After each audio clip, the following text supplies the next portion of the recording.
নুরুর 2-3 দিন আগে সে আমাকে নিয়ে কিছু কথাবার্তা বলেছে সেই প্রশ্নের জবাব দেওয়ার জন্য। সেখানে সে ভিডিওটা আসলে এখন এই পরিস্থিতির সাথে মানানসই না, যে কারণে আমি আর দেইনি। ওই ভিডিওতে কী ছিল সেটা আর এখন বললাম না। আমি মানুষের আবেগের প্রতি সম্মান জানাই।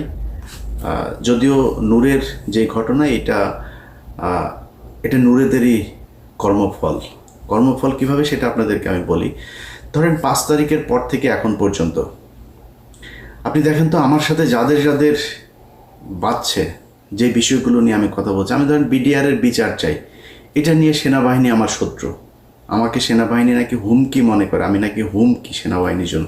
আমি জানি না এই দেশ এই সেনাবাহিনীর বিরুদ্ধে কখন গিয়েছে, তো তারা বলেছে আমি হুমকি। এরপরে 32 নম্বর, এই আজকে যে নুরুল হক নূর মার খেলেন, এই নূর নিজে বক্তব্য দিয়েছেন, বিশাল জ্বালাময় বক্তব্য। 32 নম্বর যারা ভাঙতে গিয়েছে তারা নাকি মব সৃষ্টি করছে। মব আমরা যদি নাকি সৃষ্টি করে থাকি কোনো জায়গায়, তাহলে 5ই আগস্ট একটা মব ছিল, ওটা তো আইন মেনে করা হয়নি, তাই না? এই বর্তমান সরকারটা যে একটা মবের সরকার, আপনি যদি সেটাকে মব বলেন, আর যদি না বলেন, যদি বিপ্লব বলেন, তাহলে বিপ্লবীরা তো এরকমই করবে। বিপ্লবীরা তো আইন মেনে তারপরে কাজ করবে না। বিপ্লবীরা করছে। গতকালকের এই 2 দিন আগের যে ঘটনা, লতিফ সিদ্দিকী সহ আওয়ামী লীগের নেতাকর্মীরা এই যে ডিআরইউতে বসে যেই মানে আওয়ামী লীগের আপনার অর্থায়নে সশস্ত্র বিপ্লব করার যেই পরিকল্পনা তারা সেখানে করেছিল, সেখানে পুলিশ গিয়েছিল, নুরু সাহেব আপনি গিয়েছিলেন, বিএনপি গিয়েছিল, জামাত গিয়েছিল, এই মব গিয়েছিল। মব যে তাদেরকে ধরেছে। এই বিপ্লবীরা যেদিন থেকে মাঠ থেকে উঠে যাবে, তারপরের দিন থেকে আপনি খেলা দেখবেন। যাদেরকে আপনারা এখন মব বলে, তারপরে হ্যাঁ যারা দখল করছে, চাঁদাবাজি করছে, সেটাকে আপনি ধরেন, কোনো সমস্যা নাই। কিন্তু এই বিপ্লবীরা যদি মাঠ থেকে উঠে যায়, তাহলে আনসারদের ওইখানে যে ঘটনা, আনসাররাই যে গিয়ে সচিবালয়ে ঢুকতে চেয়েছিল, কি হইতো সেদিন? যেদিন কিনা আপনার এই ডিআরইউতে যেটা হলো, সেখানে এরা না থাকলে আপনি কে যাইতো? এরাই তো গিয়ে এখানে বিভিন্ন সময় বাঁচাচ্ছে, এরাই তো রাস্তায় নেমে আসে, সব দলে দলে নেমে এসে তারপরে এইভাবে ঠেকাচ্ছে। সো 5 তারিখের পর থেকে আজ পর্যন্ত এই বিপ্লবীরাই রাস্তা ঠিক করেছে, পুলিশের দায়িত্ব পালন করেছে, থানা বন্ধ ছিল, এগুলো এই বিপ্লবীরা করেছে। আপনারা সেটা এখন নাম দিয়েছেন মব নাম দিয়ে আপনারা কি করছেন সেটা একটু বলি। আমি নুরুর ব্যাপারে 2-একটা কথা বলি। আমার এই ভিডিওতে অনেক বাজেভাবে বলেছিলাম, অনেক কিছু ছিল, সেটা আনতে চাই না, ছোট করে একটু বলতে চাই। আপনার এই যে আন্তর্জাতিক অপরাধ ট্রাইব্যুনাল, তাজুল ভাইরে চেনেন? যাদের ওনার সাথে কথা বলার সুযোগ আছে, তাজুল ভাইকে জিজ্ঞেস করেন।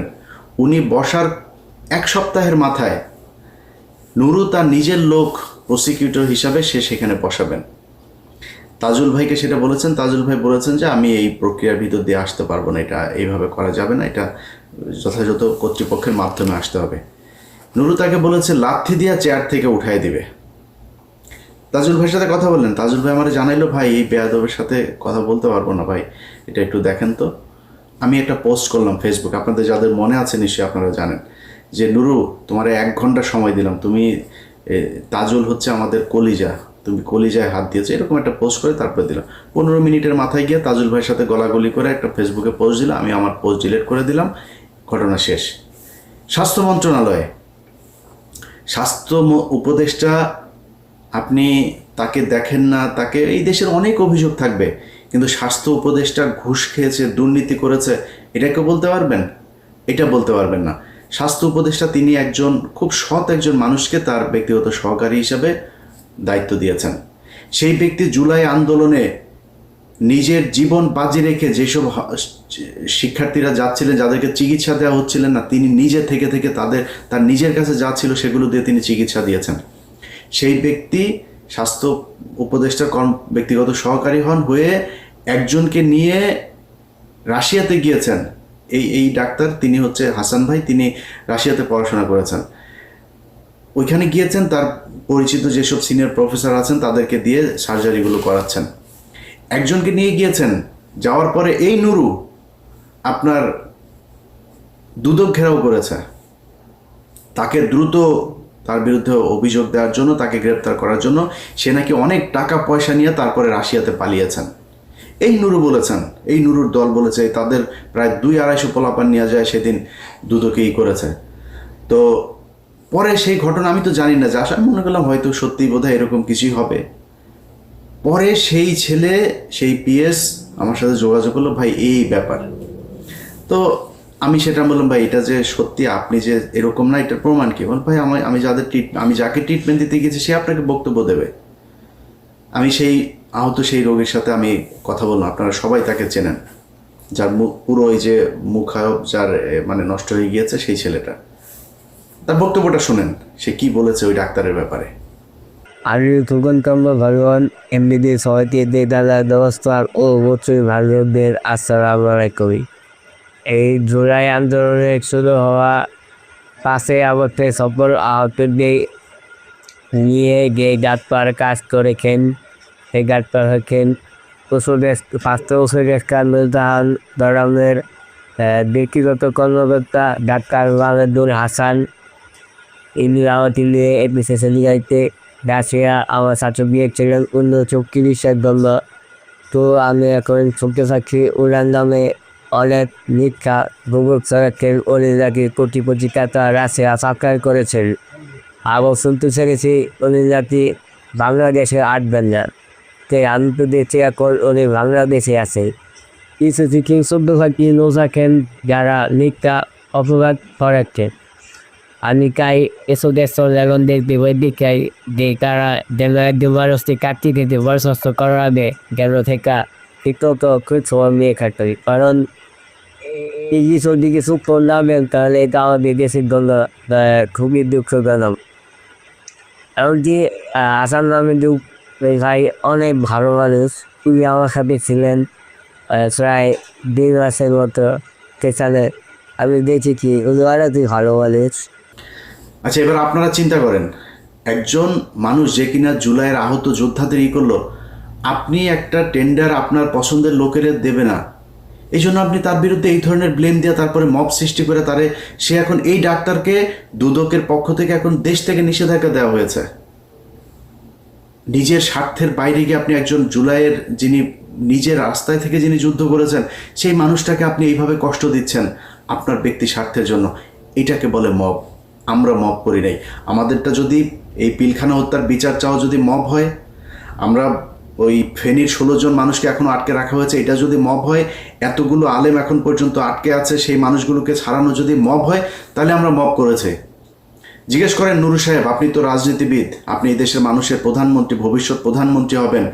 আপনি যেদিন এই ফারাবি মুক্তি পেল, যান বাংলাদেশের মানুষ আপনাদেরকে ওপেন চ্যালেঞ্জ করলাম, যান ফারাবির কাছে যান, যে জিজ্ঞেস করেন ফারাবি তোমার মুক্তিতে এই বাংলাদেশে 5 তারিখের পর থেকে যখন দেখলাম আলেমদেরকে আটক রাখা হয়েছে, প্রতিটা আলেমের মুক্তিতে কোনো না কোনো জায়গায় আমার মতো মবকারীর ছোঁয়া আছে, যা খোঁজ নেন গা সেই আলেমদের কাছে। আমরা হচ্ছে মব সৃষ্টিকারী। নুরু আপনারা চিনেও না মনে হয়, এই যে জীবনে কোনোদিন কথাও বলেন নাই, ফারাবি বের হয়েছে, গত সপ্তাহে বের হয়েছে, ফারাবির কাছে যা জিজ্ঞেস করেন নুরু জীবনে কোনোদিন 2 টাকা দিয়ে সাহায্য করেছে কিনা। আজকে সে আমাদেরকে বলে আমরা এখানে কাজ করে খাই, আমরা এখানে লেবার, এটা নিয়ে সে প্রশ্ন তুলে, আরে নুরু তোর পেটে পাড়া দিলে আমার পাঠানো টাকা এখনো পর্যন্ত তোর পেটের ভেতরে আছে। আমি একা না, এইখানে হাজার হাজার আমেরিকানরা তোর টাকা পাঠিয়েছে, তুই তো, আমাদের কষ্ট নাই তো, আমরা সারা জীবন টাকা পাঠায় তোর এই করতাম। এখন এসে আপনি সুশীল সেজে গেলেন, মব সৃষ্টিকারীদের বিরুদ্ধে কথা বলেন, আমাদেরকে মব সৃষ্টিকারী বানায়, এভাবে করেছেন। এখন আমরা তো ভাই, আমি ইলিয়াস হুসাইন, আমি তো ভাই কোনো কোম্পানিতে যাইনি, কোনো কোম্পানির ওরে রাখেন ওরে ছাড়েন এগুলি বলিনি। যে আওয়ামী লীগ করেছে আমরা তার পক্ষে তার বিপক্ষে দাঁড়িয়েছি। আপনারা যদি আমাদের কথা শুনতেন, আমরা সেনাবাহিনীর এই সেনাপ্রধানের বিরুদ্ধে কথা বলি নাই, সেনাপ্রধান যে কথা শোনে না, ডিজিএফআই যে এগুলো করে, এগুলো আমরা বলি নাই। আপনারা তখন বলেছেন, এই নুরু বলেছে আমি নাকি দেশে বিশৃঙ্খলা, আমি আর পিনাকি দেশের বিশৃঙ্খলা তৈরি করতে চাই, তাই নাকি নুরুল হক নুরু? এখন যদি সেনাবাহিনী আপনারা এত পীড়িতের লোক এখন মারছে, সেই সেনাবাহিনী আমরা বলেছি তো সেনাবাহিনী ঠিক করতে, করেন নাই তো আপনারা, এটা আপনাদের ফসল। একইভাবে প্রতিটা জায়গায় এখনো পর্যন্ত যেভাবে আওয়ামী লীগের লোকজনকে, বিএনপি জামাত তাদের মতো এত মানবিক আমি এই দুনিয়ায় দেখি না। আরে ভাই আওয়ামী লীগ পালিয়েছে, আওয়ামী লীগের যা ফেলে গিয়েছে এগুলি আপনি এগুলির দাবিদার। তারা এই দেশের জনগণের টাকা পয়সা কামিয়ে এই সম্পদ অর্জন করেছে, এটা গনিমতের মাল, এই মাল আপনি খান, যেমনে পারেন মানা খান, আমার কোনো সমস্যা নাই। সে আওয়ামী লীগকে তারা আবার পুনর্বাসন করে। একজন বিদেশে আমেরিকা এই ইন্ডিয়াতে বসে আছে, তার ব্যবসায় দুদিন আগে ইয়েতে মিরপুরে শুনলাম, তার ব্যবসা এখন আরেকজন দেখভাল করেন, বিএনপির এক নেতা। কেন ভাই? তার ব্যবসা আপনার পুরো ব্যবসা নিয়ে নেন, আপনারা না করেনই তো কেউ, আপনি তাদেরকে বাঁচাচ্ছেন। এইভাবে সারা দেশে আওয়ামী লীগকে বিএনপি, জামাত, এই গণ অধিকার পরিষদ, এনসিপি সবাই পুনর্বাসন করছে। যদি নাকি এই রাজনীতিবিদ শুয়োরের বাচ্চাদের যদি মিনিমাম কমন সেন্স থাকতো, তাহলে প্রথমে এসে এই দেশে পিলখানার বিচার চাইতো। একটা শুয়োরের বাচ্চা, কোনো শুয়োরের বাচ্চা দেখেন, কোনো যেই কটা রাজনীতি করে, কোনো শুয়োরের বাচ্চা যদি দেখেন আপনি কেউ এই ইয়ে করে আপনার এর বিরুদ্ধে পক্ষে কথা বলেছে, কেউ বলে নাই বিডিআরের পক্ষে। বিডিআরের মানুষগুলো এখনো পর্যন্ত, ভাই গত সপ্তাহের কথা বলি, একজন বিডিআর সদস্য আকুতি জানিয়েছেন তার স্ত্রী গত 16 বছর ছিল এইভাবে, এই 5 তারিখের পরে স্বপ্ন দেখেছে তার স্বামী ফিরে আসবে। 1 বছর হয়ে গেছে, ফিরে আসে না, এখন সে চলে যাবে। সে বলে না, আমি আর তোমার জন্য অপেক্ষা করতে পারবো না, তুমি এখন যেহেতু বের হইতে পারো না, আর জীবনে বের হইতে পারবে না। সেই লোক আকুতি জানিয়েছে, ভাই আমার স্ত্রীকে একটু বলেন আর কয়টা দিন অপেক্ষা করতে, আমি বের হয়ে যাব। আপনারা কথা বলেছেন, বিচার চান, এটা বিচার চাইতে পারেন না? এইটুক হ্যাডম যদি না থাকে তাহলে বালের রাজনীতি করার দরকারটা কি? আমি তো কিছু চাই নাই আপনাদের কাছে, এই দেশটাকে আওয়ামী মুক্ত করতে চেয়েছি, সেই জায়গায় আপনারা এখন নাই। আপনার সাথে আমি এক হব কেমনে? আজকে নুরুর যে ঘটনা, নুরুর এই ধরনের ঘটনার আগে ঘটে নাই, আমরা তার পক্ষে ছিলাম না। আমার ভিডিওতে পেছনে যান, 2019 সালে যান, 20 সালে যান, যাই দেখেন আমি ইলিয়াস নুরুর পক্ষে দাঁড়িয়েছি। সেদিন নুরু তোমার পক্ষে এই বাংলাদেশের কোনো মিডিয়া কথা বলে নাই। আমরা যারা বাইরে আছি, তারা, আমার যারা শত্রু বাইরে আছে, তারাও তোমার পক্ষে কথা বলেছে। তোমার তাদের প্রতি এইটুক রেসপেক্ট রাখা দরকার, তুমি রাখতে পারো নাই। তুমি মাঝে মধ্যে এসে খোঁচাখুচি শুরু করো। এই সব শেষ ঘটনা আপনাদেরকে বলি, দেশবাসীর জানা দরকার। যেদিন আফ্রিদির সাথে এই যে নতুন করে তার সাথে আমার বাঁধলো কেন শোনেন, আফ্রিদির বাপ যেদিন আটক হলো, আমরা সারা রাত জেগে খোঁজ রাখছি কোথায় কি হলো, কি হচ্ছে। পুলিশ, সিআইডি, ডিবি, মানে আফ্রিদিরে ধরার জন্য তার বন্ধু বান্ধবী এমন কোনো বাসা নেই, সব জায়গায় রেড দিচ্ছে। সারা রাত জেগে তারা কষ্ট করছে। ধরা খাওয়ার পরে নুরুল হক নুরু XYZ পুলিশের এক কর্মকর্তাকে ফোন দেন, ভাই ওনাকে ছেড়ে দেন। সবশেষ যখন তাকে রাখা হয়, নুরু তাকে ফোন দিয়ে বলে, আপনি কি ছাড়বেন নাকি আমি ঊর্ধ্বতনকে দিয়ে আপনাকে ফোন করাবো? আমি তখন সাথে সাথে জানার পরেই তার ফোন দিলাম। ফোন দিয়ে বললাম, এই পাঞ্চ, তুই আর ই করছিস কেন, এরা ই করলি কিসের জন্য? এরপরে রাশেদ আমারে ফোন দেয়। রাশেদের ফোন আর ধরিনি, তার একটা মেসেজ পাঠালাম, ভয়েস মেসেজ, আপনার এই চোর বাটপার স্যাচরে বলেন যে এখানে আওয়ামী লীগের লোকজনের বাঁচাইতে। তারা এখন ন্যারেটিভ তৈরি করেছে, আফ্রিদির বাপ তারা কি যাত্রাবাড়িতে গিয়ে মেরেছে, পাড়ার পো পাড়া তোরে, যে শেখ হাসিনা প্রতিটা মামলার যে 1 নম্বর আসামি, শেখ হাসিনা পিস্তল নিয়ে যায় কারো মারছে, মামলা এক্সিকিউট করে, প্ল্যানিং করে, এটা আলাদা আলাদা ধারায় তাদের ব্যাপারে শাস্তি হবে। বাংলাদেশের যত কজন আওয়ামী লীগ আছে, একদম নিচের শ্রেণীর কর্মী পর্যন্ত প্রতিজন হত্যা মামলার আসামি হবে, যার দায় যতটুকু। সাংবাদিক আসামি হবে, যেই ব্যবসায়ীরা বলেছে যে শেখ হাসিনার পাশে যে 3 তারিখ পর্যন্ত তারা পাশে থাকা, তাদের বিচার হবে, হইতে হবে। যার যতটুকু প্রাপ্য সেটুকু তার বুঝাইতে হবে। এখন আপনারা একজন টাকা দিবে, নঈম নিজামের কাছ থেকে যায় প্রতি মাসে মাসে বকেয়া আনতেন, আপনি বলেন এখন আমরা 5 কোটি টাকার জন্য মাই টিভি তো দখল করতে যান, মাই টিভির মালিকরে ধরাইতে গেছি। এরপরে তার সাথীর ছেলেরে ধরা হইলো। সাথীর ছেলেরে ধরানোর পরে এই যে নুরুর সাথে আমার যে ফোনে যে বাকবিতণ্ডা হচ্ছে না, আমি কিন্তু পাবলিক করি নেই, চুপচাপ আছি। আফ্রিদি ধরার পরে সে নিজে পোস্ট করে ফেলো। সে যে পোস্ট লিখেছে, সেই পোস্ট লিখতে মিনিমাম 2 ঘন্টা সময় লেগেছে। পোস্ট লিখে তারপরে সে জানান দিল যে আফ্রিদি এবং মাই টিভির পক্ষে সে। আরে বেটা, তুই আফ্রিদির খবর জানিস না?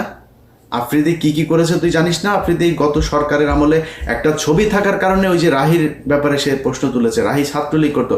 রাহি ছাত্রলীগ যদি নাকি আফ্রিদির পায়ে ধরে যদি রাহি ছাত্রলীগ হয়, রাহি তো বলেছে আমাকে জোর করে ছাত্রলীগ করানো হয়েছে, আমাকে দল করানো হয়েছে। যদি নাও করানো হয়, সে যদি করেও থাকে, তাহলে শেখ হাসিনার পায়ে ধরে যে তুই মাপ চাইলি, শেখ হাসিনার যে তুই মা বললি, তাহলে তুই কি? অতএব হিসাব করতে হবে নুরু ভাই। আপনি বিএনপির যাদের বিরুদ্ধেও এখন কথা বলি, তারা ভাই এই দেশে রাজনীতির জন্য এই দেশে আওয়ামী লীগের বিরুদ্ধে কথা বলতে গিয়ে নির্যাতন সহ্য করেছে। আপনি বিএনপিরে উড়ায় ফেলতে পারবেন? বিএনপির লক্ষ লক্ষ মানুষ এই আওয়ামী লীগের বিরুদ্ধে শেষ পর্যন্ত তাদের পক্ষে আসে নাই। জামাত ইসলামের লোক তাদের পক্ষে আসে, জামাত ইসলামের আমিরের পর্যন্ত আমি ছাড়ি নাই। আমার এত সম্মানিত লোক, আমি তারা ছাড়ি নাই। সন্তোষ শর্মাকে তারা দাওয়াত দিয়েছে। আমি সেই জায়গায় যুদ্ধ করি ভাই। আমারে নিয়ে এইসব চাঁদামাজি মাদামাজি এগুলি বলে লাভ নেই। আপনি যা মন চায় বলেন, চাঁদাবাজি করলে সেগুলি তো ভোগ করবো, তাই না? দেখবেন তো টুডে টুমোরো, পাবেন না কোনো জায়গায়। সো আপনি মাই টিভি থেকে 5 কোটি টাকা চাঁদা আনতে গিয়েছি, তারপরে মাই টিভি অর্ধেক শেয়ার চেয়েছি। আরে বেটা, মাই টিভির শেয়ার চাইতে হয় আমার? আমি মাই টিভির শেয়ার চাও? মাই টিভির চেয়ে বড় বড় টিভির শেয়ারের জন্য আমার পিছনে ঘুরে আমি শেয়ার নেই নাই, আর তুই মাই টিভির শেয়ারের জন্য আমি পিছনে পিছনে। আমি কোনো কোম্পানি, কোনো প্রতিষ্ঠান, বহু কোম্পানি প্রতিষ্ঠান আমার এই করার জন্য, পার্টনারশিপে নেওয়ার জন্য 5 তারিখের পর থেকে সবাই বলছে মাপ চাই, দোয়া চাই। আমি এইসব এই টাকা পয়সার এই লেনদেনে যাইতে পারবো না। ইভেন বাংলা এডিশন যে ওপেন করেছি, বলেছে ভাই টেলিভিশনের জন্য চান, পত্রিকা প্রিন্টের জন্য, এত কিছু চাইনি, জাস্ট অনলাইন পোর্টাল হিসাবে পারমিশন চেয়েছে। এখানে একটা টিম থাকবে, খুব স্মার্ট কিছু ছেলে পেলে কাজ করবে, তাদেরকে নিয়ে আমি একটা টিম তৈরি করতে চাই। তারা এই দেশের একদম এই আওয়ামী লীগ এবং ভারতের ব্যাপারে, প্রথম আলো, ডেইলি স্টার, তাদের ব্যাপারে অতন্ত্র প্রহরীর মতো কাজ করবে। এই জন্যই এসেছি, এর বাইরে কোনো কিছু না। আপনাদের কাছে অনুরোধ জানাই ভাই, যারা এখনো পর্যন্ত সচিবালয়, পুলিশ, প্রশাসন, সেনাবাহিনী সব জায়গায় আওয়ামী লীগের লোকজনকে টাকা পয়সা নিয়ে তারপর বসিয়ে রেখেছেন, এর বিচার আপনাদেরকে, এই নুরুর মতো, নুরু যেভাবে আঘাতপ্রাপ্ত হয়েছে এইভাবে আপনাদের কপালে ফিরে আসবে। নুরুর এটা দেখে আপনারা অনেক কষ্ট পেয়েছেন, আমি খুব বেশি কষ্ট পাই নাই। কারণ কি জানেন, নুরুর চাইতে ভয়ঙ্কর পরিণতি এই দেশে হবে যদি আওয়ামী লীগ ফেরত আসে। আর সেই আওয়ামী লীগকে ফেরত আসার জন্য, তাদেরকে পুনর্বাসিত করার জন্যই নুরুরা কাজ করেছে। কোনো জায়গায় 5 তারিখের পর থেকে দেখবেন না যে তারা বলেছে ওকে ঠিক আছে, অমুকের ব্যাপারে শুনলাম, আমরা সেখানে যাই, গিয়ে টাকা নিয়ে এসছে। এখন ওই কথা যদি নাকি আপনাদেরকে এক এক করে যদি বলতে হয়, সেটার জন্য ভিডিও তৈরি করেছিলাম, কোথায় কোথায় কি করেছে, বাট পরিস্থিতিটা আমাকে সেই ভিডিওটা আপলোড করতে দেয় নাই, দিলাম না, এতটুকুই বললাম। এখনও সময় আছে, নুরু সহ বিএনপি, জামাত যারা যারা আছেন, এই বিপ্লবীদেরকে মব ট্যাগ দিয়ে তারপরে আওয়ামী লীগকে পুনর্বাসিত করে যদি নাকি দেশ চালাইতে চান, আপনাদেরকে সামনে আরও অনেক বিপদ হইতে হবে। ভালো থাকেন, আল্লাহ হাফেজ।